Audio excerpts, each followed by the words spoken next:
Comissão especial que visa fazer uma revisão na legislação das agências reguladoras do Estado do Rio de Janeiro.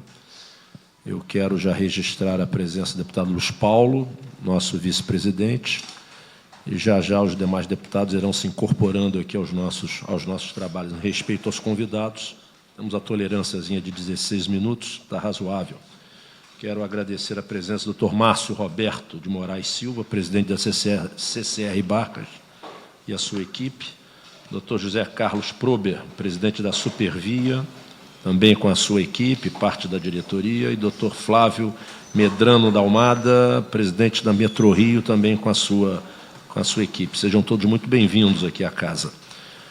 Essa é uma comissão especial, não é uma comissão parlamentar de inquérito. Deputado Carlos Mink, nosso relator, também chegando.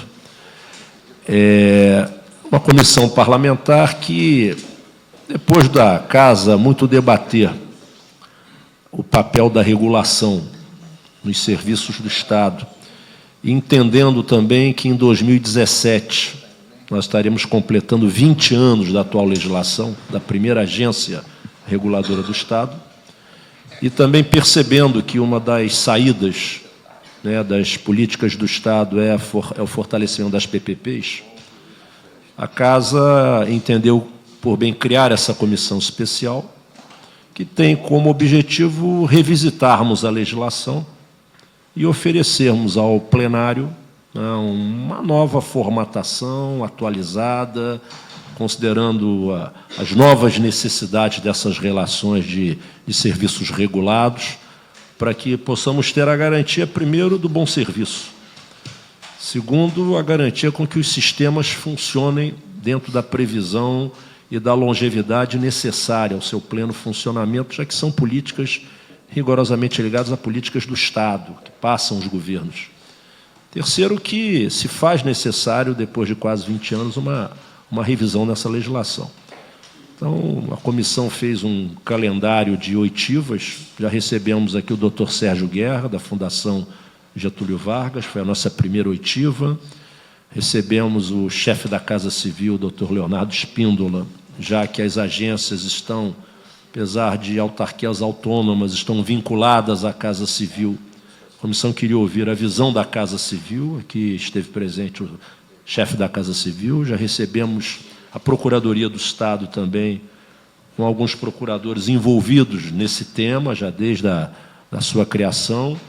Recebemos o doutor Fábio Alho, presidente da Associação Brasileira de Agências Reguladoras do Amazonas. Aqui esteve, também nos trouxe informações preciosas aqui para o nosso trabalho. Recebemos o conjunto de conselheiros da AGETRANSP e recebemos já também o conjunto de conselheiros da AGENERSA. Estamos hoje recebendo com muita satisfação, o Mink já anunciei, o presidente de Barcas, da Supervia e do Metrô, 3 das mais importantes atividades da área de transporte do Estado do Rio de Janeiro. Nesse nosso próximo bloco, nós vamos ouvir também os demais concessionários. Nós dividimos em blocos porque são vários. Então, entendemos que esse setor de transportes merecia, pela sua importância, pela sua envergadura e o seu papel estratégico, uma audiência específica.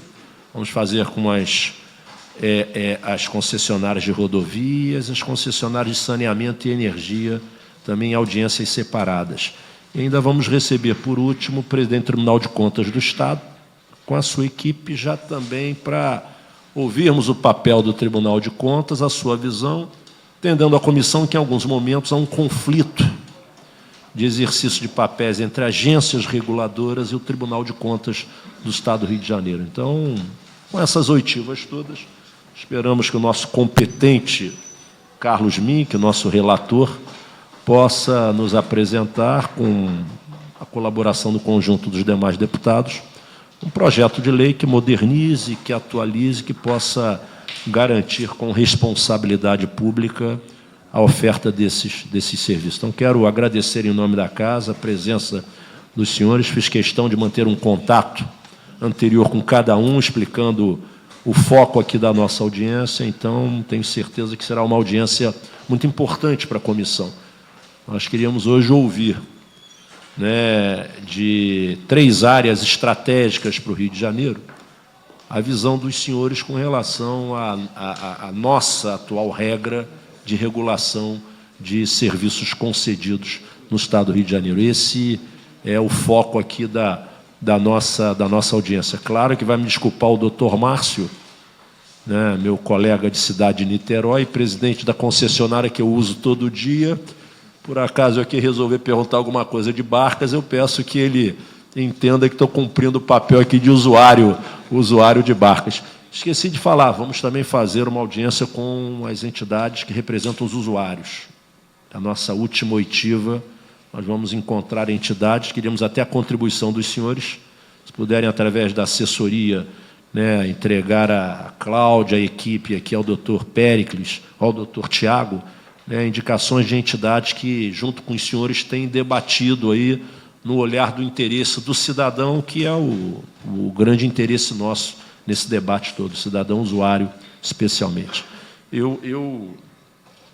Aqui na ordem, o primeiro é o doutor Márcio, então eu não estou aqui fazendo uma proteção do serviço que eu uso, não. Porque o primeiro aqui está o doutor Márcio, de Barcas. Vamos começar com o doutor Márcio, da CCR Barcas, trazendo a sua visão, em seguida o doutor José Carlos e, em seguida, o doutor Flávio Almada. Doutor Márcio, muito bem-vindo aqui, o senhor e a sua equipe, e estamos aqui para ouvi-lo. Bom dia, deputado. Obrigado pelo convite.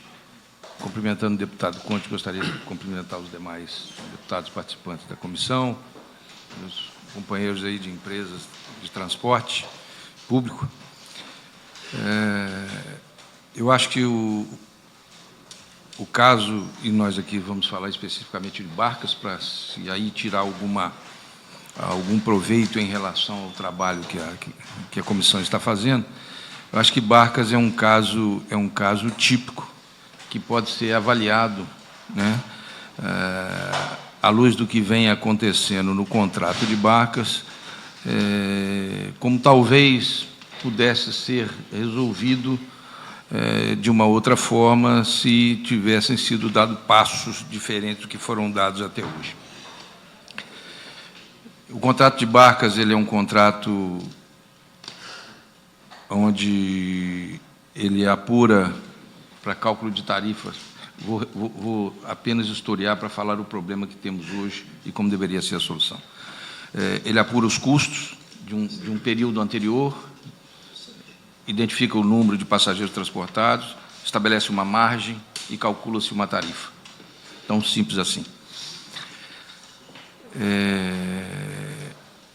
E a nossa visão é de que o contrato ele é até, de uma certa forma, simples, né? Porque, conceitualmente, ele foi pensado de que a cada tempo que se passava, ou a cada quinquênio, à medida que se melhoraria, ou que se tivesse uma produtividade melhor, e com isso redução de custos, e praticamente aí, ou mantendo, aumentando o número de passageiros, existiria uma tendência de tarifa sempre cair.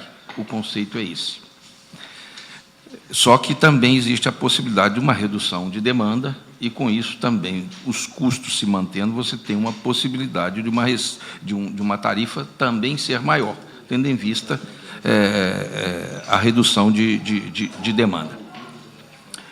E hoje nós temos aí a situação de Barcas, que temos uma tarifa a ser praticada, que não vem sendo praticada, apesar de ser reconhecida como uma tarifa de direito de ser praticada, mas assim não foi homologada, quer dizer, ela não pode ser praticada hoje. E aí a gente se reporta um pouco aí ao papel da agência reguladora, né?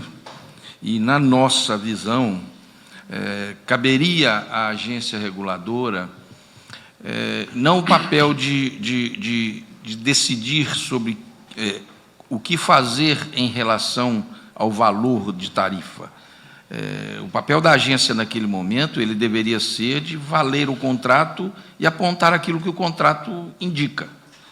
A partir daí, o poder concedente determina o que fazer, pratica-se a tarifa, renegocia-se o contrato, adota-se uma outra forma de se equilibrar, seja qual for, desde, logicamente, estamos falando em sempre pactuar, né?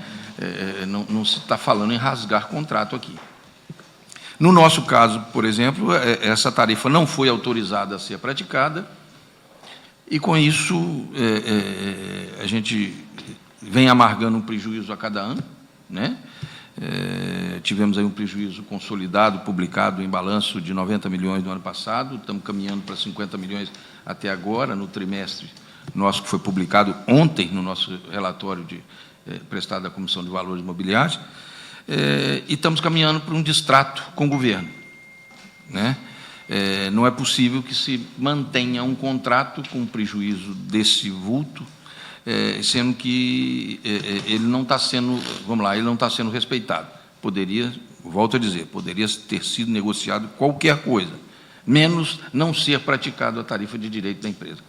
Então, assim, o meu comentário, Barcas, em relação à agência, é tão simples quanto isso. Eu acho que a agência, além do poder, e acho que já se falou disso aqui algumas vezes, de regular, de fiscalizar, de fazer com que o serviço seja melhor prestado, é tudo isso mesmo. Mas ela tem um papel fundamental, que é de preservar as concessões, né? É papel da agência reguladora, e assim foi criada, né, por ser até de Estado e não de governo, para que ela viabilize que as concessões durem o tempo que está previsto, né? À medida que ela faz juízo, né, de que o que deve ser válido ou não para um determinado contrato, inviabiliza todo o processo de concessão. Eu imagino a dificuldade que o investidor venha participar de um certame em que, num determinado momento, a agência reguladora não equilibra aquilo que precisa equilibrar, não faz aquilo que devia fazer, não homologa aquilo que devia fazer, né? Não viabiliza o processo, porque são 30 anos, de 20, 30, de acordo com cada contrato, e isso é dinâmico, isso precisa ser revisitado, precisa ser aperfeiçoado. Esse é o papel da agência. Se for só para fiscalizar, não tem por que ter agência. Basta criar um órgão de governo para se fiscalizar o papel, aquilo que é determinado nos contratos. A agência é exatamente para fazer, além da fiscalização, viabilizar os negócios. E não estou falando o lado do empresário, não é isso, né? É viabilizar no sentido que ganhe todas as partes. Não existe ganho unilateral, não existe. Porque o Estado não ganha de um lado se a concessionária perder. Ganham-se os dois. Ganha-se o Estado, ganha a concessionária, né? E ganha o maior beneficiário de todos, que é o nosso usuário, né? Então, é um contrato que, do jeito que ele está, ele não pode permanecer do jeito que está, né? Poderíamos ter feito uma série de atitudes aí em relação, nós já estamos aí há mais de 2 anos pleiteando um distrato. Não é fácil, né, fazer com que o acionista mantenha um negócio na situação de que está. Isso é dinheiro do acionista que está sendo colocado no negócio. Evidentemente, vai se caminhar por uma demanda judicial, não tem outro caminho, é um caminho natural, né, de se buscar os direitos na justiça, o que não é bom para ninguém. Não é bom para nós que estamos saindo, não é bom para o governo, que vai ter que se defender em relação a isso. Não é fácil, porque o contrato é tão simples quanto esse, né? Ele aponta uma tarifa que não está sendo autorizada a ser praticada, e provavelmente vai se decorrer alguns anos em que esse processo vai caminhar para uma indenização. Nenhuma concessionária gostaria de estar passando por isso, né? De caminhar num processo de indenização para receber no futuro. Não é assim, né? O processo de concessão é exatamente o contrário, que você tenha os seus ganhos aí diluídos ao longo de 20, 30 anos, para que, ao final, tudo que foi previsto e tudo que foi estabelecido seja cumprido. Então, acho que, em relação a Barcas, eu acho que a grande lição é essa, né? Eu acho que, de tudo que se falou de agência reguladora, é o papel da agência de viabilizar os negócios, de fazer as adaptações não estamos falando, evidentemente, nada de ilegal, né? Dentro da legislação que existe, dentro do que está pactuado no contrato, dentro daquilo que está aprimorado pelos tribunais de contas, Estado ou União, quando for o caso, né? Para que seja adaptado e seja dado condições de vida de um processo de concessão. Então, sobre Barcas, para não me estender, porque eu sei que os outros colegas também estão para contribuir, eu queria apenas comentar sobre isso. Muito obrigado, doutor Márcio. Doutor José Carlos Prober, da Supervia, presidente da Supervia. Bom, primeiramente, bom dia a todos. Agradecer ao presidente da comissão, deputado Conte Bittencourt, pelo gentil convite. Cumprimentar o deputado Carlos Mink, deputado Luiz Paulo, pela oportunidade de estar aqui e falar um pouquinho aí do nosso sistema de trens. Conforme os senhores conhecem, sabem, a Supervia, ela abarca 270 quilômetros de redes férreas, passando e cortando cerca de 12 municípios do nosso estado do Rio de Janeiro.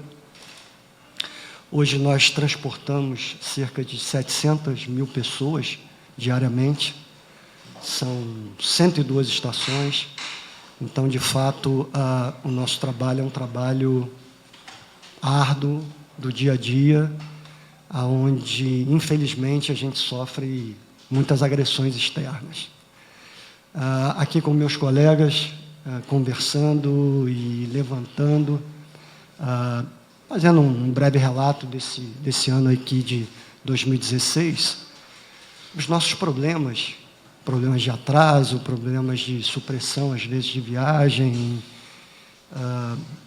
são quase que, na sua totalidade, problemas externos. Eu diria que mais de 90% dos nossos problemas de operação hoje na Supervia demandam de agressões do meio externo. São furtos de cabos, são vandalismos, são ações depredatórias. A gente sofre muito com falta de segurança pública. Isso é um tema específico, mas que a gente trata, obviamente, com o poder concedente, com o Estado, com a Secretaria de Segurança Pública, com a chefia da Polícia Civil, mas é sempre bom lembrar esse nosso dia a dia tão difícil.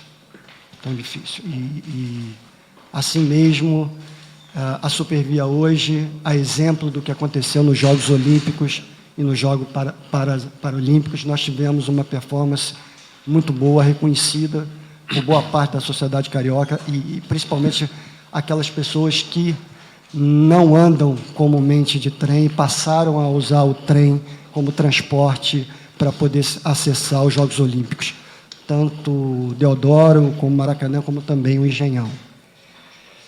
O nosso contrato de concessão é um contrato que vem de 98, no ano de 2010 foi assinado um aditivo entre a concessionária e o governo do Estado, onde se definiam metas de investimento.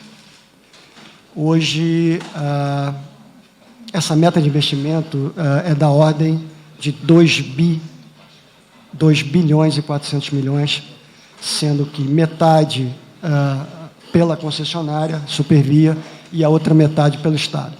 Basicamente, o Estado aportou na concessionária trens novos, e a concessionária reformulou totalmente o que é infraestrutura ferroviária. E hoje nós já temos cerca de 1,5 bilhão de reais investidos nos serviços de trem. Seja a superestrutura ferroviária, que abarca a linha férrea, a questão da energia, das subestações, o nosso centro de controle operacional, que é um dos mais modernos da América Latina, orgulho da Supervia, orgulho do nosso estado do Rio de Janeiro.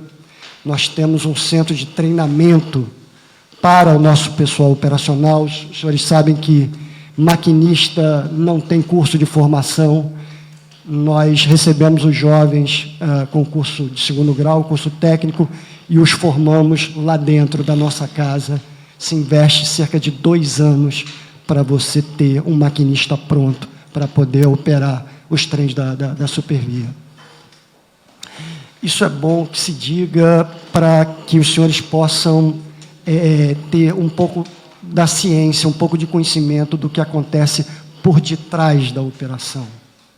Por detrás da operação. Hoje, 95% das viagens que a gente faz com o nosso usuário são com ar-condicionado. Nós temos 120 trens novos, mas 12 trens vão ser entregues para o próximo ano, são 132 trens novos, são mais 40 trens reformados. E, conforme eu enfatizei aqui, se nós tivéssemos uma situação de segurança no Estado um pouco melhor, a nossa performance aumentaria muito, mas muito mesmo. Bom, eu quis só apenas contextualizar um pouco do que é a Supervia hoje, falando especificamente do ponto que viemos aqui tratar, que é a questão das agências reguladoras. Nós, internamente, temos uma opinião muito clara sobre a agência reguladora. E vai de um pouco de encontro ao que o doutor Márcio colocou aqui. Para nós, a agência reguladora, ela tem que funcionar como um árbitro disso tudo. Ela tem que ter uma atuação equânime. Eu acho que a agência reguladora não pode ser vista e entendida como um braço do poder concedente. Inclusive, isso passa também, obviamente, que os senhores estão analisando a questão da formação dos membros do Conselho, que hoje são inteiramente indicados pelo Poder Executivo através da Casa Civil. Isso é um ponto que eu acho que é fundamental, porque quanto mais técnico for esse membro, esse conselheiro, eu acho que mais qualidade a gente vai ter no julgamento das questões relacionadas à regulação dos sistemas. No caso, a GETRANSP, no caso do sistema de transporte. Então, eu vejo esse ponto como um ponto, digamos assim, fundamental, crucial, que eu acredito que esta comissão tem muito a contribuir. Tem muito a contribuir. Eu acredito que uma maior independência da agência seria benéfica para o sistema. Hoje, a gente vê uma agência quase que punitiva, ou seja, funcionando como quase que apenas como um fiscal. Ela tem esse papel, ela tem que fiscalizar e, caso haja alguma irregularidade, ela sim tem que punir, mas ela tem que olhar o todo. Eu vou dar um exemplo assim, muito prático para os senhores. No ano de 15, ano passado, todos nós aqui nessa sala sofremos com o aumento da energia elétrica. Todos nós, sendo empresa, sendo pessoa física, todos nós passamos a pagar mais por energia elétrica. E os senhores sabem que, igualmente, o metrô, a Supervia, a energia elétrica é o nosso combustível. É a nossa gasolina. Depois da mão de obra, é o principal custo que nós temos. E nós, de um mês para o outro, fomos surpreendidos com uma conta que dobrou em 100%. Ela dobrou. E a agência, na nossa maneira de ver, na maneira da Supervia entender a agência, ela deveria imediatamente se pronunciar sobre o caso, chamar as partes, porque isso é um tremendo desequilíbrio num contrato. Um contrato, como é um contrato de transporte, seja ele metrô, trem e barca, não há gordura. Não há gordura, a gente trabalha no fio da navalha. E um aumento dessa magnitude, num custo tão importante como é a energia elétrica, desequilibra o contrato. E a gente começou uma discussão, motivada, obviamente, por nós, junto à agência, e a gente sente uma certa, não diria morosidade, mas uma certa burocracia nos passos a serem dados, que a gente poderia ter um sistema mais célere de resolução desse tipo de questão, que é recorrente. Nesse aspecto, eu acho que, e volto a dizer, se a agência tivesse um sentido mais técnico, uma atuação mais de árbitro, eu acho que todos nós ganharíamos. E, parafraseando aqui o meu colega, doutor Márcio, ganha o poder concedente, o Estado ganha a concessionária e, obviamente, o nosso objetivo final, que é o usuário. Então, eu acho que a nossa contribuição é esta aqui, é termos uma agência mais técnica e mais voltada para uma atuação como árbitro dessas questões. Obrigado. Obrigado, doutor José Carlos. Doutor Flávio de Almada, presidente do Metrô Rio. Bom dia aos participantes deste evento. Quero iniciar agradecendo a essa oportunidade que nós estamos tendo de debater uma questão, para mim, fundamental. Então, deputado Conte Bittencourt, muito obrigado. Deputado Luiz Paulo, deputado Carlos Mink. Eu assim, vejo luz agora no final do túnel. Por essa atitude da Casa e do senhor e pela qualidade de quem está participando dessa mesa. Eu acho, efetivamente, nós vamos chegar num lugar muito melhor. Não há a menor dúvida de que a infraestrutura é o grande problema que o Brasil vai passar daqui para frente. O Rio de Janeiro, em especial. Nós precisamos pôr de novo o trem em marcha. Precisamos buscar investimentos. E a infraestrutura é um grande problema nosso. E nós estamos tratando do âmago dessa questão aqui, quando a gente fala em agência reguladora.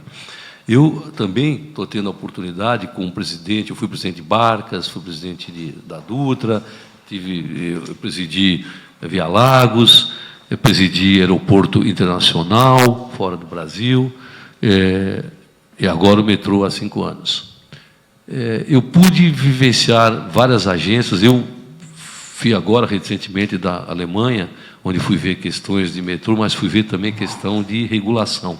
Tenho tido oportunidade na Espanha e França. Eu estive reunido com os presidentes dessas agências, conversando nesses últimos 2, 3 anos. Foi muito importante. Hong Kong, também um pouco distinto, mas foi muito oportuno. Então, eu estou muito feliz de poder expor a minha visão, que é a minha visão. Eu, a princípio, estou de pleno acordo com os meus colegas que falaram antes de mim, eu assino embaixo o que eles disseram. Eu vou procurar, eu não vou falar do metrô em si, eu vou falar da questão de agência, como que nós, e eu, Flávio Almada, a responsabilidade do que eu estou falando não é do metrô, é minha, é pessoal, minha responsabilidade, sobre qualquer coisa que eu disser aqui.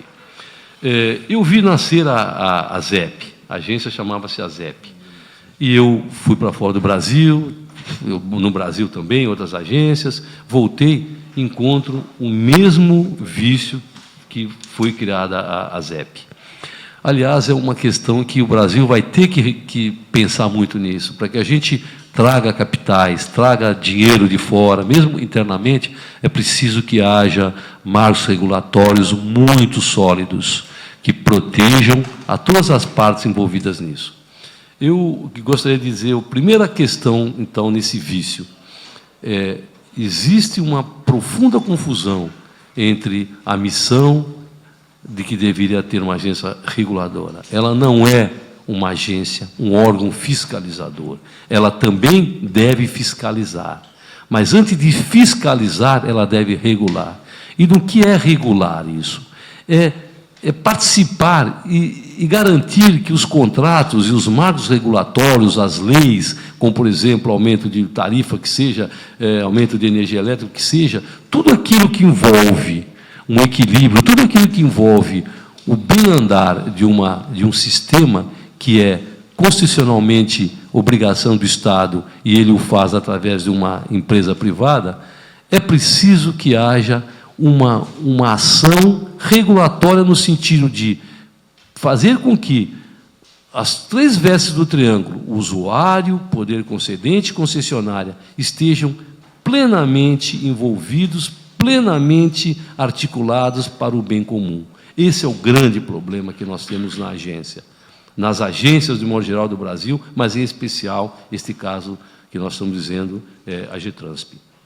É preciso que saia do eixo fiscalizador, que é muito pequeno, é uma sombra somente dentro de um escopo maior, ele passe a ser o árbitro, como falou o meu companheiro antes. É preciso que seja um árbitro, é preciso que ele faça com que esse triângulo de 3 vértices, ele é o eixo central, ele é um eixo, ele permite que isso gire harmonicamente para que todas as 3 atores, todos os 3 interessados, que é a sociedade civil, o poder concedente como Estado e a empresa privada, estejam plenamente atendidos. Esse sucesso é o que vai garantir uma espiral virtuosa para que a gente cresça. Esse é o grande problema.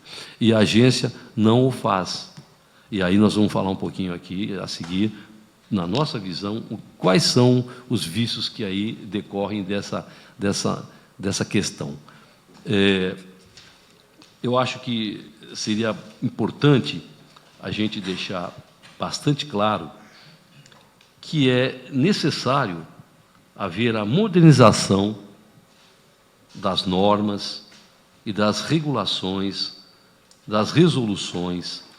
É preciso que a gente possa ter, nesta visão de agência reguladora, toda a normativa interna seja voltada para o ato de regular e não de fiscalizar, que a própria estrutura organizacional, a própria governança tenha essa visão.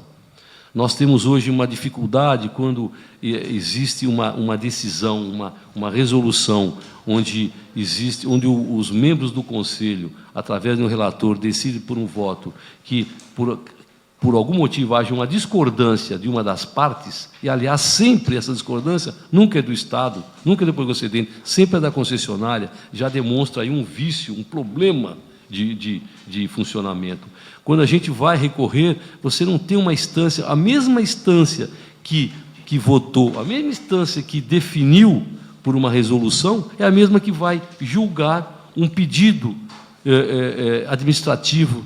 Isso não pode existir. É preciso que haja uma organização interna, que haja uma forma distinta, onde juízes distintos vão analisar a mesma questão. Eu vou mais longe nisso. A própria escolha, a própria estruturação da agência, ela, em minha opinião, ela tem um vício profundo. Ela passa a ser um órgão, um departamento de Estado, e não deveria ser. Desculpe, de governo, não de Estado, de governo. Ela deveria ser, na verdade, de Estado, e não de governo. Obrigado pela correção. É fundamental, na nossa visão, que, para que houvesse essa independência, como eu vi lá fora, tivessem 3 possíveis formas de se constituir a governança de uma agência. Ou através de uma lista tríplice, onde a sociedade civil, talvez representada pelos órgãos, e até a LERJ, que, na minha opinião, é o maior representante do anseio da sociedade, fizesse indicação. Que nessa lista tríplice tivesse também o poder concedente o fizesse, mas as concessionárias também o fizessem. Então, seria por uma lista tríplice aí, onde os membros seriam escolhidos. Podia ser por uma indicação proporcional, que aí onde esses 3 interessados também indicariam proporcionalmente os membros. Ou, como é feito, por exemplo, que a gente viu, como é feito, por exemplo, nos Países Baixos, onde é usado o headhunter, é o mercado. São profissionais de altíssimo nível, são buscados no mercado e eles compõem, então, a agência. Não tem ligação nenhuma, aí ela passa a ser independente, não há uma indicação, não há um compromisso de indicação por nenhum membro, quer seja da concessionária, quer seja do Estado, ou do governo, né, melhor, ou seja, de onde quer que seja. Ele é ele é buscado, é procurado por headhunter especialista para compor isso. Então, aí já seria um primeiro passo que a gente passaria a profissionalizar de fato. Como falei, uma das 3 formas. Outra coisa importante é a não recondução desses membros após o período que ele atua como dentro do Conselho.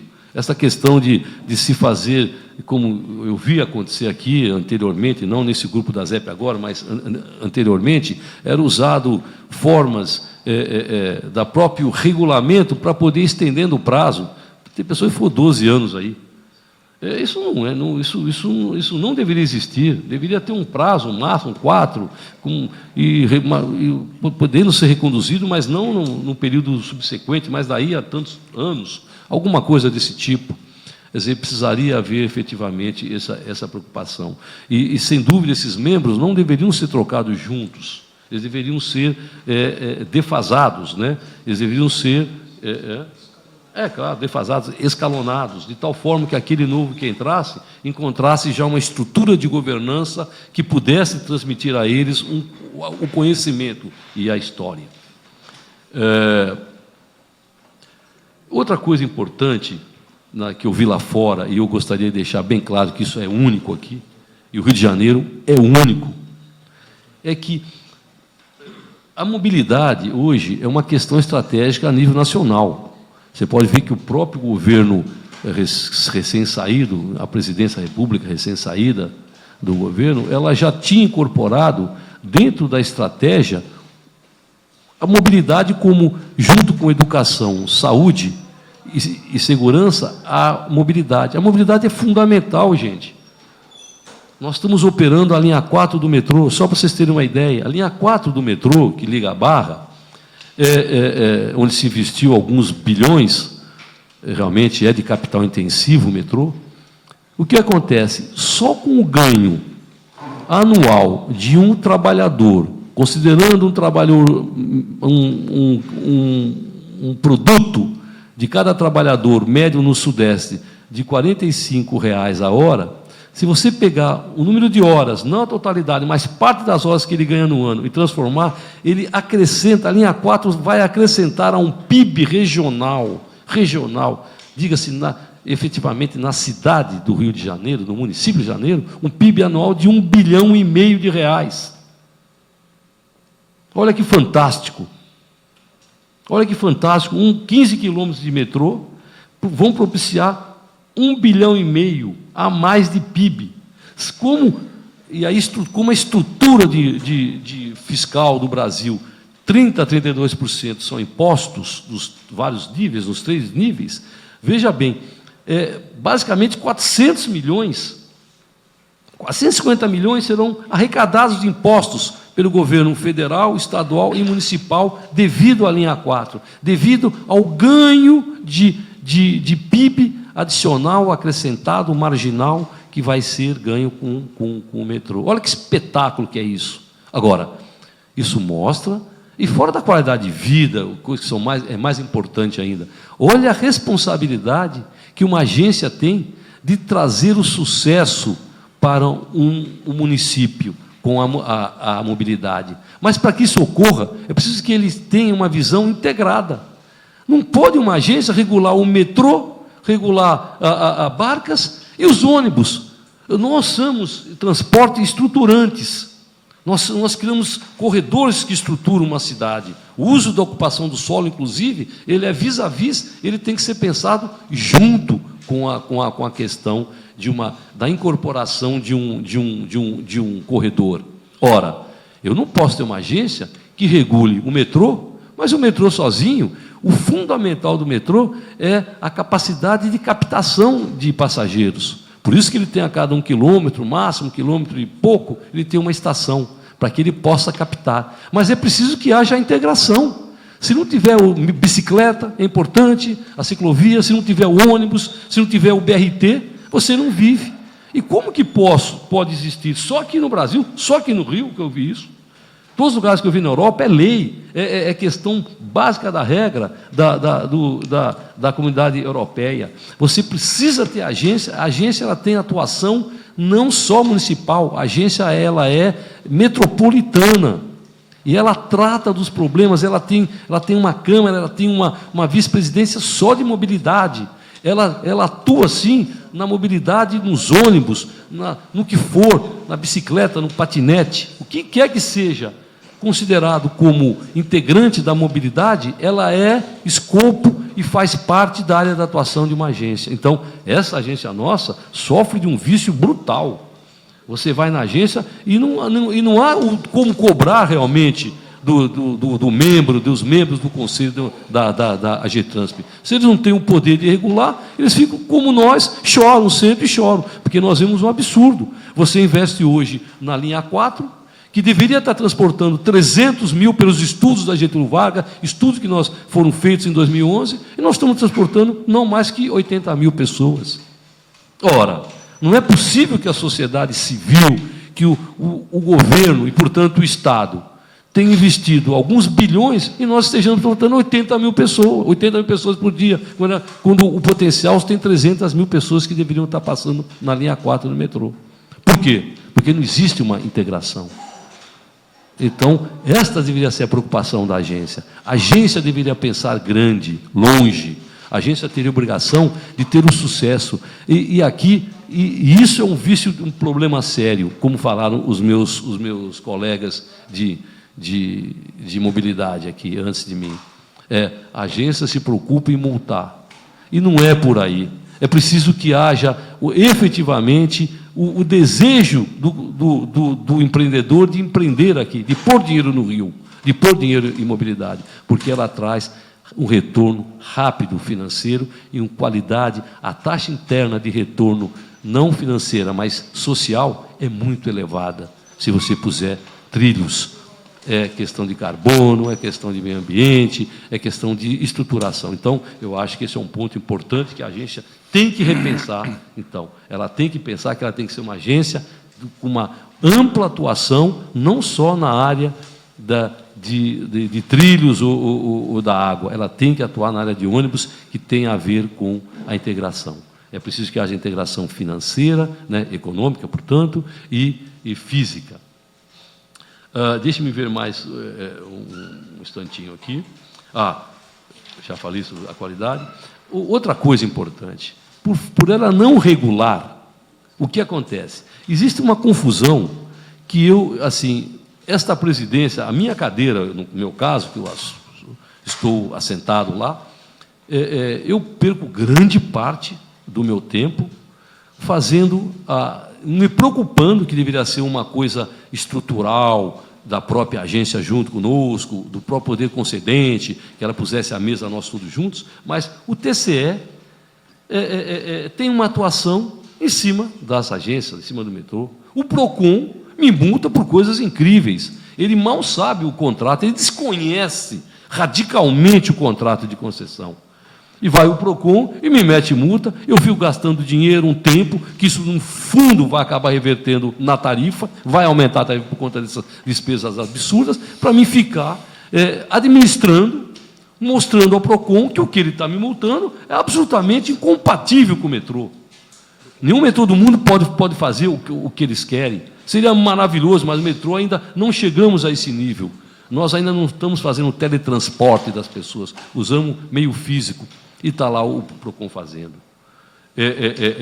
Isso outra coisa, quer dizer, a agência deveria estar educando, a agência deveria ter uma governança disso. Então, o PROCON, claro, ele tem que olhar os interesses, óbvio, mas ele que vai na agência, a agência então instrua, fala, olha, isso aqui, meu filho, eu não posso. Ok, eu vou então vou chamar o poder concedente, vou chamar a agência, e vou chamar os representantes dos usuários, que poderia ser perfeitamente a Assembleia, aliás, perfeitamente poderia estar em representação, falar, senhores, estamos com um problema.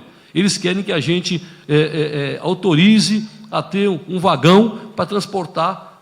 Os meus carros são a composição são seis carros. Já tem um carro de mulher que já foi para 2 carros. Já está dividindo gênero. Agora eles vão lá, querem que você tenha um carro só para cadeirante e cego. mas não bastasse, quer outro cargo só para quem vai de bicicleta. Eu perguntei, tá, mas e 1 milhão de pessoas, onde vão? Mas preciso eu ficar como, esse é empresário, veio aqui falar, ele pode. Não é uma questão de poder, gente, é a incongruência da história. Então, mas onde está a agência nisso? Onde a agência apareceu para pôr pingos nos is? Isso não ocorre. Senhores, os senhores conhecem, Luiz Fernando, na minha pessoa, quantas gente vem aqui pedir para que projetos de leis absolutamente fora de um contexto é preciso ser administrado. Isso tudo deveria ter a LERJ de um lado, representando, na minha opinião, podia ser outro, mas a LERJ, na minha opinião, seria muito bem colocada aí como representante do anseio popular, do outro lado, o poder concedente e nós, concessionários. Então, eu acho que esse é assim, os pontos assim, nevrálgicos. Esse eu acho que são... Eu queria perguntar para os meus colegas. Como? Bom, só para... Ele lembrou bem aqui, adicionar aqui um fato importante, a E-Metrô, estou falando de forma genérica, mas que atua, não só afeta o metrô, não os outros, mas no caso do metrô específico. Olha o problema que é uma agência que, bem intencionada, diz passagem, as pessoas que estão são bem intencionadas, quero deixar claro isso, são bem intencionados, mas atuam dentro desse problema, desse vício da agência ineficaz. Não porque eles sejam incompetentes, na minha opinião, mas é um problema muito mais do que eu já coloquei aqui, a escolha das pessoas que conheço do assunto, que nem todos conhecem, tal. Mas tem um problema muito sério. Na agência, existe um instituto que foi criado, chamado Revisão Quinquenal no Contrato, que é fundamental. Eu participei dele em Brasília, no início da década de 80, desculpe, 90. Qual é o conceito da revisão quinquenal? E aqui na lei estadual também repete a lei federal. Qual é a visão? É porque o que acontece historicamente, quando não tinha isso? O empreendedor vem, para vocês senhores saberem, eu vivi isso na Ponte Niterói, vivi na Via Lagos. O empreendedor põe parte do capital próprio, vai buscar financiamento de 60%, 70%, então faz uns investimentos, põe lá milhões, hoje em dia são bilhões, como nós. O metrô já colocou entre a linha 4 e o aditivo 6, que nós nos transformamos em investidores, botamos mais de 4 bi. Mais de 4 bilhões de reais. O que acontece antes dessa Instituto da Revisão? Você investia, e o que acontecia com o retorno das coisas? O primeiro a ser abençoado era o usuário, que viu a ponte, todo mundo sabe como era a ponte antes de ter a concessão. Aí, maravilha, a Dutra, maravilha, ótimo. O metrô agora, nos últimos anos, Barcas agora, que ficou muito boa, os trens que fora de série, beleza, ok, reconhecido pela turma de fora, ok, beleza. Mas quem se beneficia, taxa interna de retorno social, pá, bingo, o usuário. Segundo a receber esse dinheiro, essa taxa de retorno, não dinheiro, governo. Povo feliz, governo aceito. Beleza. Terceiro, o banqueiro. Ótimo, graças a Deus que existe o tal do banqueiro que corre o risco conosco. Mais ou menos, mas põe o risco. No 8º ano ele recebeu de volta tudo. Quando vai receber aquele que correu o risco sozinho, aquele que investiu, os acionistas? No 12º ano. Só perde para a mineração, do qual eu fui também engenheiro de mineração. Depois da mineração, o pior negócio de tempo é concessão. Embora o povo ganha muito, ganha nada, o que você ganha vai tudo para pagar os financiamentos.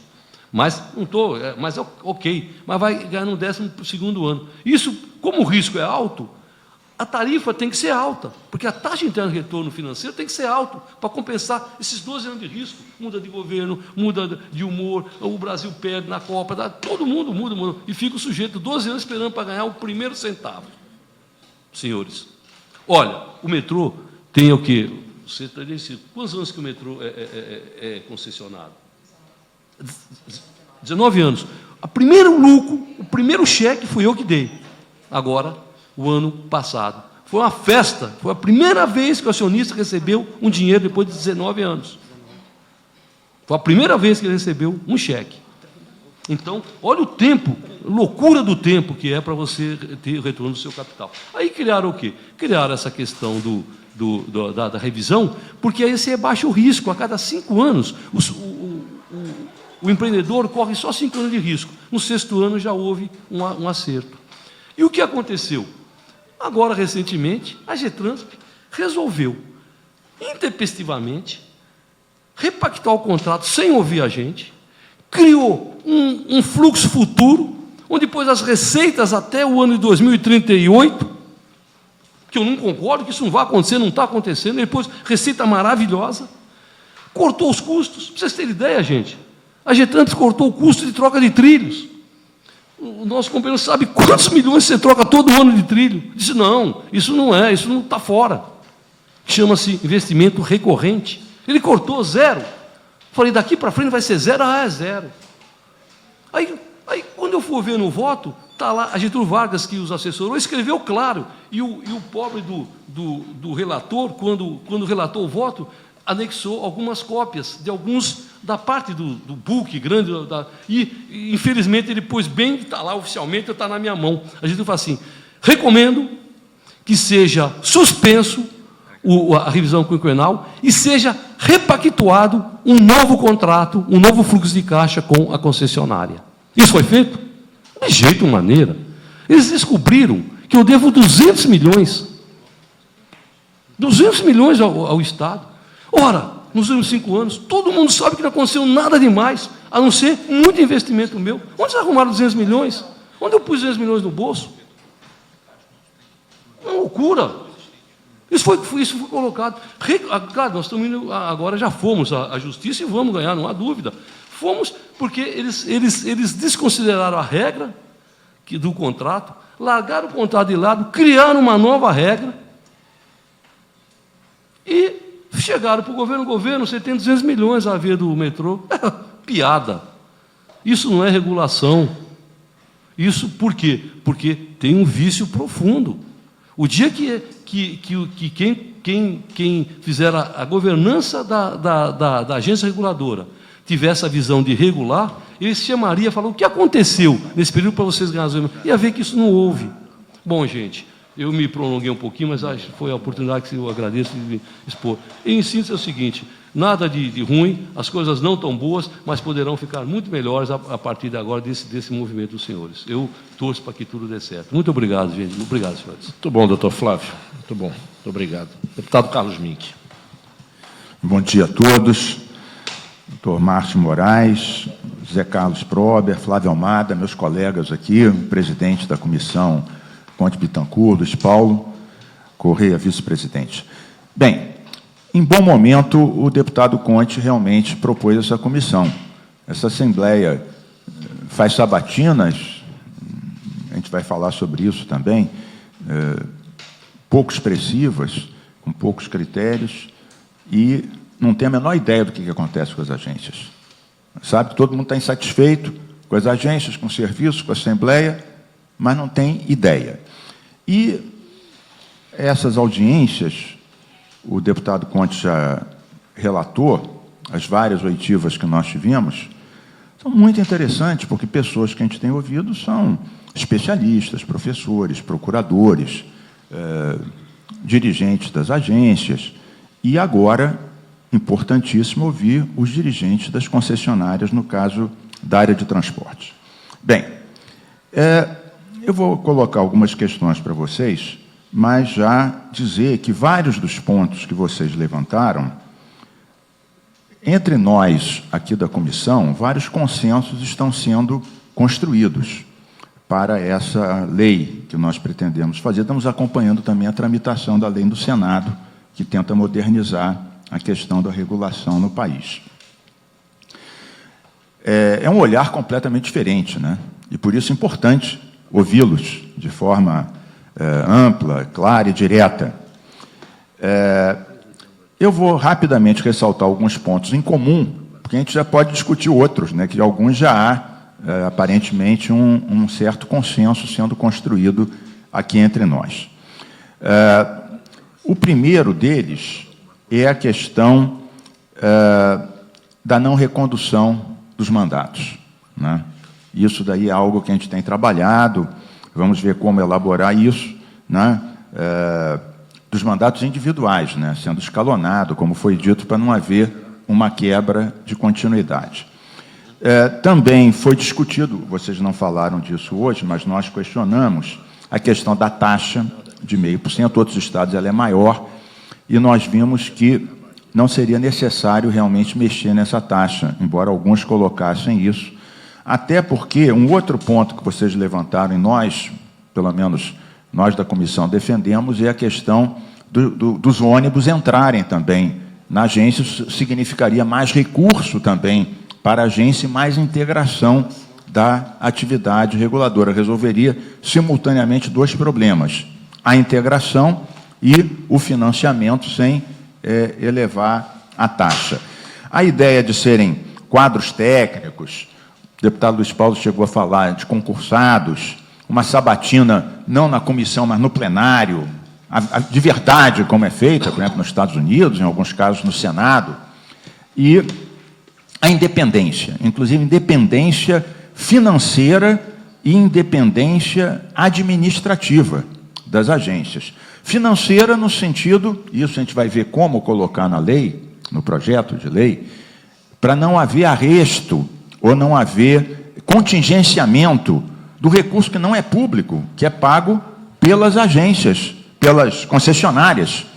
E, muitas vezes, o Poder Executivo mete a mão nisso e põe na caixa. Então, a gente vai tentar proteger isso para garantir a independência financeira, a autonomia. E a parte política, para não ser, como foi dito aqui, um braço do governo, e também não ser um braço do consumidor. Está realmente na linha da regulação, otimizando o serviço. Bem, então, esses pontos contemplam várias questões: incluir o ônibus, não aumentar a taxa, independência, sabatina, gabarito técnico, não recondução. Só aí já tem umas 6 questões que foram levantadas por vocês e que, de uma forma ou de outra, mais ou menos acentuado, nós vamos ver como redigir isso em conjunto, né? Não vou ser eu a fazer o relatório sozinho, já foi combinado com os assessores dos deputados Conte e Luiz Paulo, vamos produzir um relatório conjunto, naturalmente, uma coisa dessa importância, para isso. Bom, outros pontos também que vocês não tocaram, mas que provavelmente terão coincidência, e vamos querer ouvir a vossa opinião, que é importante, é o seguinte: nós vamos defender uma ouvidoria independente na agência, que o recurso da outorga volte para serviços no setor, que não vá para uma caixa única, né? A questão da conversão de multas, podendo haver a conversão de multas em investimento, desde que, obviamente, não previsto pelo contrato, senão seria regalar, então, aquilo não previsto, antecipar ou ampliar os termos contratuais. A questão da AIR, avaliação do impacto regulatório, institucionalizar como mecanismo fundamental. O conceito de regulação por resultado, que é um conceito bem mais moderno, né? Nos trouxeram os professores, os procuradores, essa ideia de que não é realmente um ou outro aspecto, um conjunto de acertos ou erros, mas o resultado global para a sociedade. Bem, dito isso, questões que se põem. É claro que, aí também tem os pontos que eu, por exemplo, não concordo, os colegas da comissão vão se manifestar. O doutor Márcio Moraes, quando falou, restringiu o escopo da atuação da agência, colocou muito para o próprio Estado, o poder concedente, a questão das tarifas, etc. Isso aí, nesse caso, então, realmente, aí seria um certo esvaziamento. Então, a questão é ter uma regra muito clara, né? A questão do cumprimento do contrato realmente é uma coisa fundamental. A revisão quinquenal é interessante, já foi levantada também por outros professores. Eu queria, independente de questões, levantar algumas questões concretas. Por exemplo, a questão da integração. vocês falaram bastante isso. Eu, até como ecologista, eu defendo muito trem, barca e metrô, né? Eu chamo o metrô de tatu ecológico do Rio, né? E defendemos esses 3 meios de transporte comparado com o transporte sobre rodas, é incomparavelmente menos emissor, menos poluidor.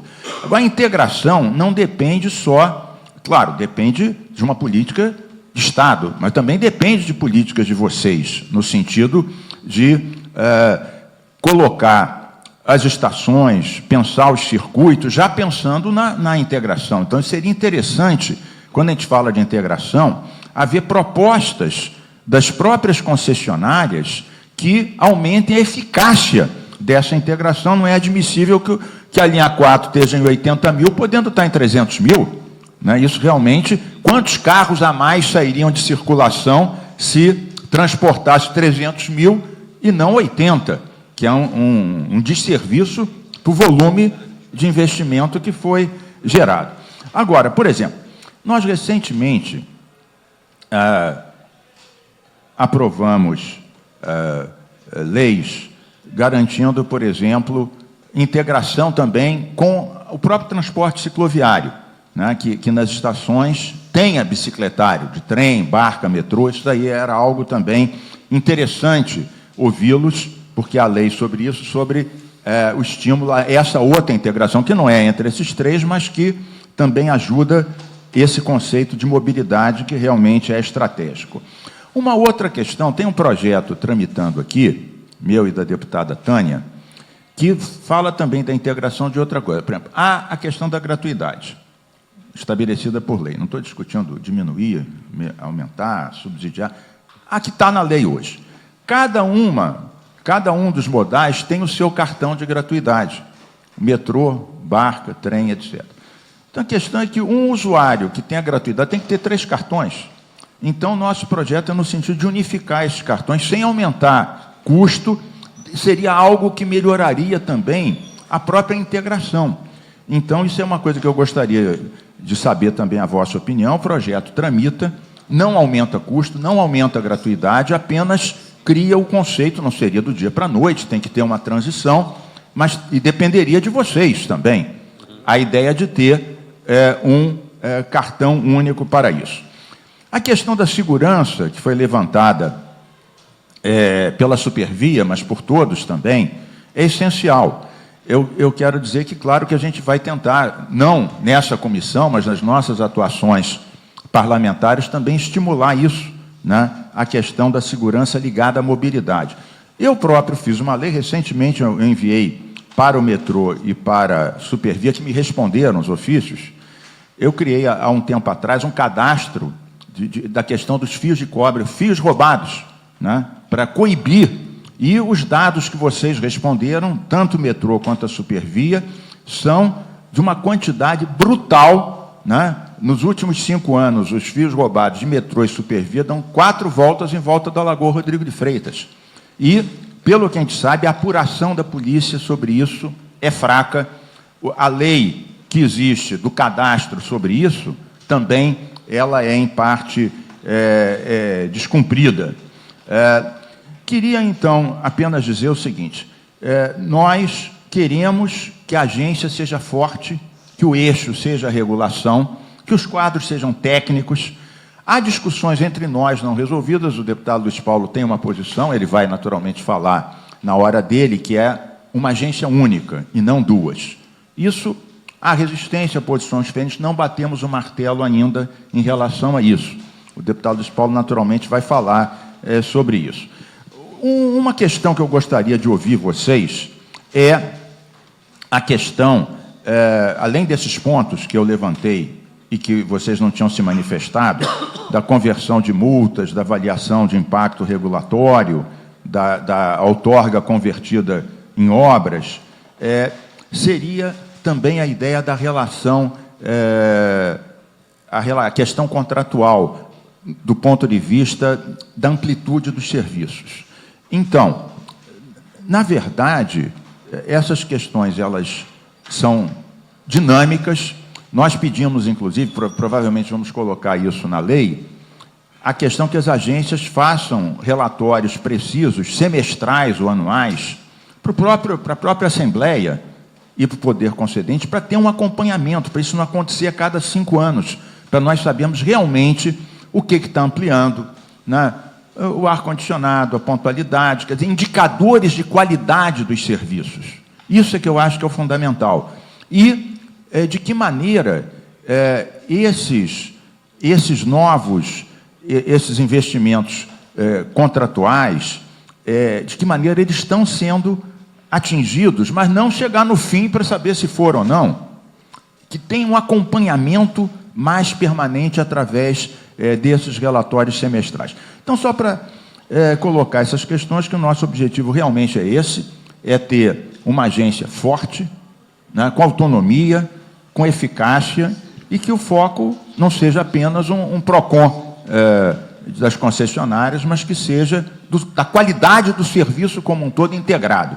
E saber também de vocês quais são as sugestões no sentido de ampliar a integração dos modais, que eu acho que é uma palavra-chave hoje, quando se fala de mobilidade. Obrigado, deputado Mink. Deputado Luiz Paulo. Senhor presidente, quero ser sintético, porque tenho outros compromissos. Anotei aqui algumas questões. Vou começar aqui rapidamente não sei os nomes de cor, mas pelo presidente das Barcas, doutor Márcio.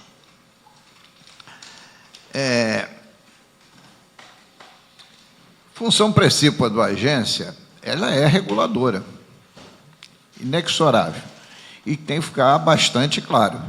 Reguladora e não se dissocia do poder fiscalizatório, porque ela é reguladora e fiscal do contrato, onde é um contrato tripartite, poder concedente, concessionário e usuário.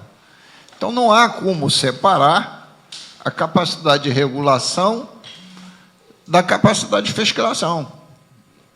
Bom, mas o que ela vai fiscalizar no contrato? Se ela é fiscal do contrato, ela vai fiscalizar, fundamentalmente, as metas qualitativas e quantitativas propostas. Esse que é o objetivo da agência. Se os senhores estão no cronograma de investimentos propostos no contrato que foi objeto do procedimento licitatório, se essas metas de investimento estão acontecendo. Se tem contrapartida do Estado, se o Estado está cumprindo, naquele contrato, as suas metas de investimento. Porque, se isto não tiver sido cumprido, vai afetar a revisão quinquenal. E as metas qualitativas, exatamente para verificar se o usuário está tendo a qualidade de serviço que ele precisa ter. Então, a fiscalização é nesse sentido. E eu acho que tem que ficar claro. O erro que precede a isto é que este tema, que agora não é tão novo assim, já foram 2 décadas, né, é que esses contratos e a minuta do edital é que devia ter sido, antes de ir para a rua, apesar de existir a audiência pública, um amplo debate com a participação, né, do poder concedente, dos possíveis licitantes concessionários e do usuário e da agência. Porque quanto menor for formulado a minuta do contrato, melhor vai ser o procedimento de regulação. Agora, se você dá um contrato absolutamente falho, a regulação fica difícil e a fiscalização é pior ainda, né? Então, para mim, nessas mudanças, tem que ter um foco importante na legislação da importância fundamental nessa minuta do contrato sob o ponto de vista do debate público, do aperfeiçoamento do mesmo, que acompanhará o edital de licitação, ou até mesmo se um contrato for rompido e essa concessão for passada para terceiros, como não aconteceu com as barcas. Se passou de um concessionário para outro na calada da noite. Na calada da noite. Sem a devida publicidade, nem se saber se o que estava ali poderia legalmente ser convalidado. Deputado Conte Bittencourt, seguramente, deputado Carlos Mink, não, porque o deputado Carlos Mink, ao longo dos últimos anos, perpassou a sua atuação partidária e política por ministérios, secretarias, etc. Mas o deputado Conte Bittencourt, não. Diversas vezes, dias e dias, ficava no ouvido da gente a concessionário Barcas dizendo a seguinte pérola: senhor usuário, procure outro meio de transporte, não venham para as barcas. Por quê? Porque a barca não tinha capacidade de transportar. É um negócio absolutamente inusitado. Então, se tiver também a devida transparência e o devido debate, fica mais fácil de todas essas questões serem entendidas. Tem, eu acho que um outro momento que a gente tem que aprofundar uma outra discussão, meu presidente. É sobre o conceito do negócio da concessão. Eu continuo a defender o preceito do ex-presidente já falecido, Tancredo Neves, que dizia que o prêmio do risco é o lucro. Quer se fazer contrato de concessão que não tenha risco. Se não tem risco, fica difícil, de fato, de você trabalhar com a realidade. Porque se o contrato dá prejuízo, também a faca no peito é colocada no poder concedente. Ou eu passo a ter lucro, ou eu devolvo a concessão. E não é uma equação fácil tirar um concessionário da noite para o dia de um contrato. Ainda mais nos tempos atuais, né, onde a gente vive uma crise muito profunda no Estado, que está aqui refletida no cotidiano da Assembleia. E eu acho que a gente tem que aperfeiçoar essa questão na licitação. É claro que o lucro, o prejuízo, como colocou aqui o Almada, não pode ser para quebrar ninguém, mas há limites de suporte, né, para que isso também não seja... E estamos vivendo aqui o Maracanã, uma concessão que tem 2 anos e já está sendo devolvida, e uma cobrança de 200 milhões contra o Estado. Não tem 2 anos de concessão, tem 14. Né? Aquele edital que tantos protestos aconteceram. Bom, quanto à qualificação e a indicação dos conselheiros, tem sido objeto aqui das nossas discussões, e até a criação da sabatina desse indicado em plenário, porque a sabatina em comissão, na linguagem popular, é para inglês ver. 3 deputados numa comissão que necessariamente também, né, como é a regra do jogo, não entendem nada de concessão, a escolher quem serão, se o conselheiro indicado pode ou não passar. Evidente que, se for em plenário, e o plenário teria até direito de chamar assessores para previamente listar as questões a ser demandadas, fica mais difícil passar para o crivo de 70, né? Como são algumas sabatinas no Senado Federal. Doutor Flávio, não existe a figura do caçador de cabeças no serviço público, né? O senhor colocou aí o headhunter, né? Caçador de cabeça. A figura do serviço público é a seleção pública.